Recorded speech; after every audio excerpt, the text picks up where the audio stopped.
Oh, Shalom, Rastafari, Senbet Salam. I would like to introduce you to, or allow me to introduce this dissemination, this page right here.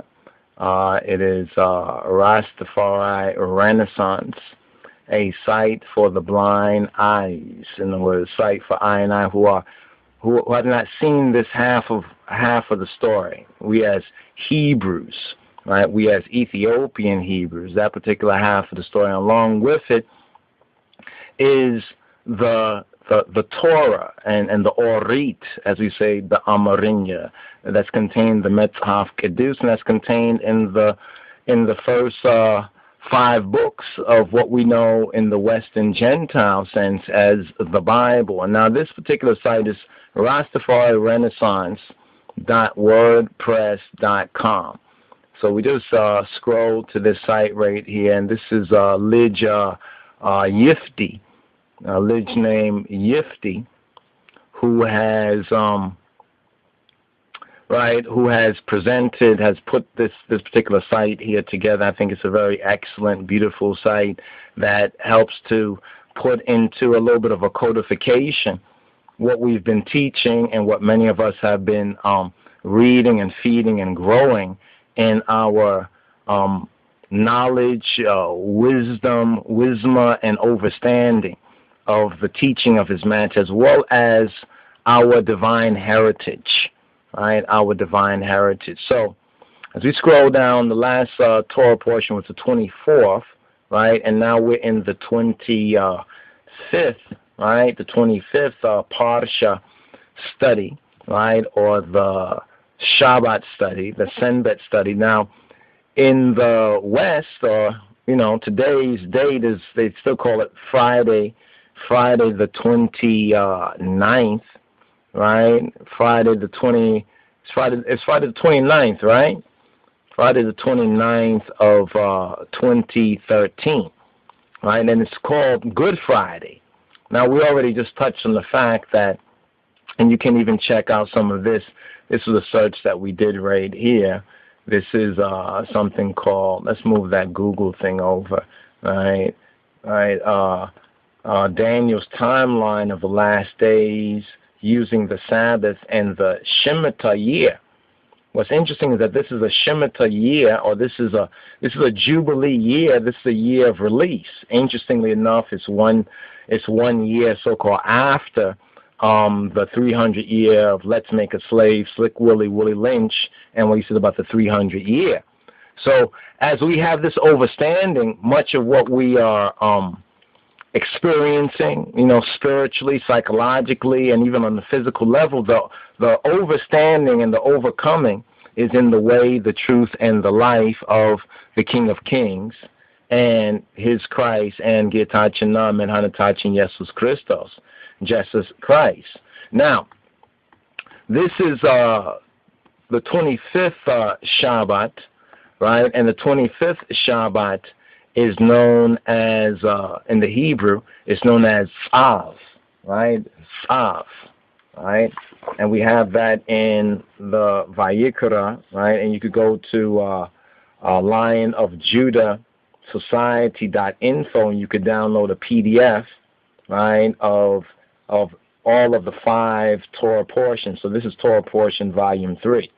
Right, this is Torah portion volume 3. So it's a compilation of what's on the wiki, and we're working now to put more into codification what we have been studying on, what we've been reading and feeding, along with the study with the Metzhaf Kedus, the Book of the Seven Seals, the Bible of Kedemawi Haile Selassie, the Book of the Seven Seals of the Lion and Tribe of Judah.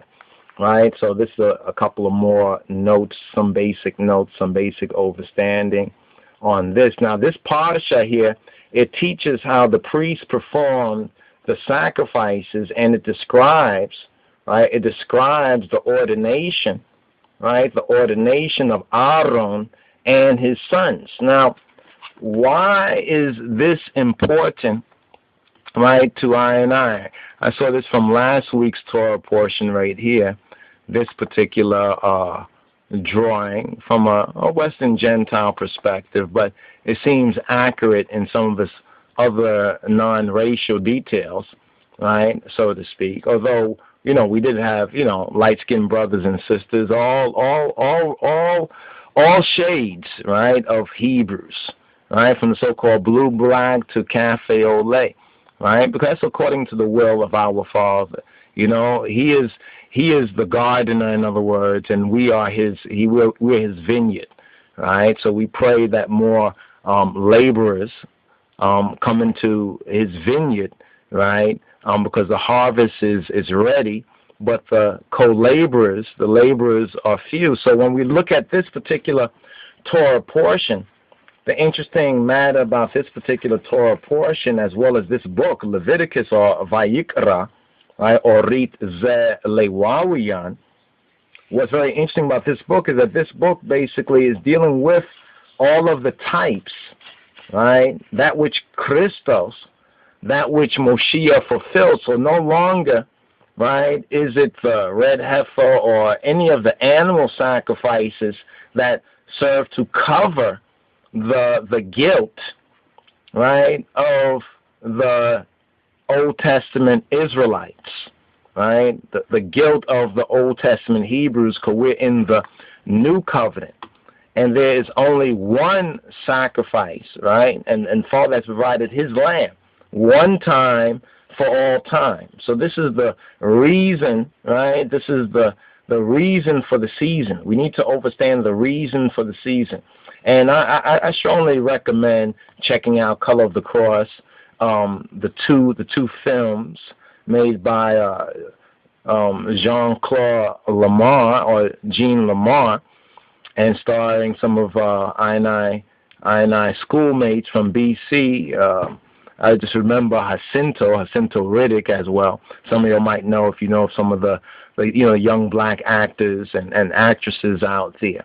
So we do support that, and I think they took a very bold step, right, in bringing this presentation, as well as touch on some very interesting aspects of the Bible story when we look at it from a black or from Ethiopian through, as Marcus Messiah Garvey said, through Ethiopian spectacles, right, not through somebody else's misinterpretation. So many of us are lost in translation. This is why the Torah portion reading and feedings are so very crucial for I&I. So let us return right here to Tzav. Now Tzav is known as Izazacho, Be'amarinya Izazacho.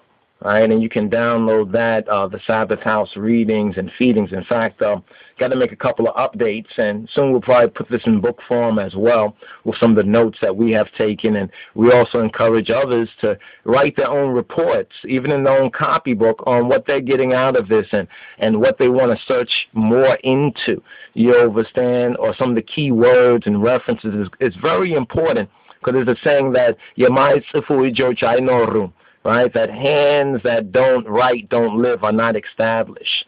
Right, Jah teaches I&I by the pen many things that otherwise it would be very hard to know. So this Torah portion right here is the 25th. Now, true be it, right? It's a Good Friday, not for the reasons that they make believe, because Yeshua was crucified on the 4th day of the week, which would have been what the pagans call Wednesday.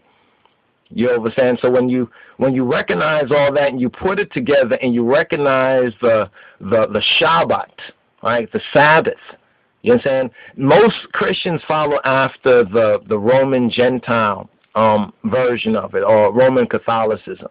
Not even Catholicism, but Roman Catholicism, right? And with the papacy and with these man-made commandments and dogma of the, quote, church, right, which contradicts the clear scriptures of Christ, as well as the true testimony of the blameless Ethiopians, of those martyrs, right, of the generation of His Majesty, as well as those righteous generations preceding it. There's a remnant in this particular day and time. But the first thing I want to touch on is the connection of this Torah portion, Tzav, right? This particular Torah portion is a Zacho, which means command, right? This means command right there. It's the sixth word and the first distinctive word in the parasha, right? The 25th weekly Torah portion, or Samantawi or Rita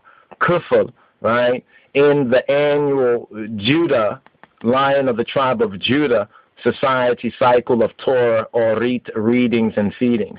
And it's the second in the book of Leviticus, or Orit Ze Lewawian, the Torah of the Levites.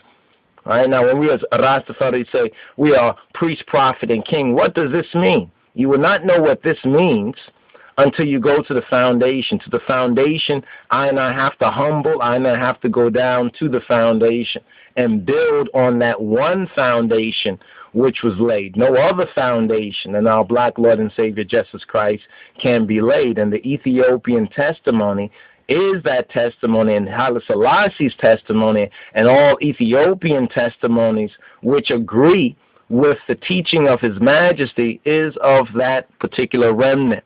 So let us forgive and let us pray for one another in these particular days and time, because Jacob's trouble, right? Some say it's on, but we say it's just the beginning, right? It's just the beginning, right? So it's interesting because this particular Torah portion, right, in Leviticus 6:1 to chapter 8, verse 36, right, this parasha is made up of 5,096 Hebrew letters, right, Afro-Shemitic letters, and 1,353 Hebrew words, Afro-Shemitic words, and 97 verses,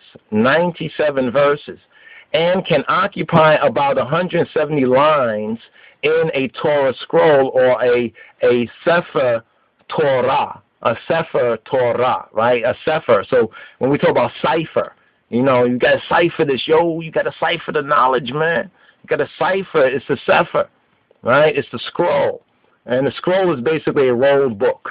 That's what the scroll basically means. That's the difference between a scroll and a book, basically, right? One is rolled and one is a square, right? Or is built on the square. Now, we as black Jews or Hebrews and Rastafari Hebrews, we read it, right, in the 24th or the 25th of Shabbat after what is known as the Simchat Torah, or the Orit Desata, the joy of the Torah, which is actually the 8th day, if you understand it, as well as the resurrection. Yeshua is the Word made flesh, and we, as we engraft that Word, implant that Word, this is how we are cleaned in our spirit, in our God consciousness, cleaned in our soul by taking on that Word and meditating on that Word and having faith in that Word, right?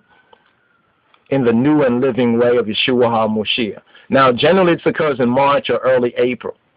Now, the parasha, this is the key part that we want to touch on in the next portion of this. That this parasha, this kufr, the Amarinya, it teaches how the priest, right, or the Kohanim, right,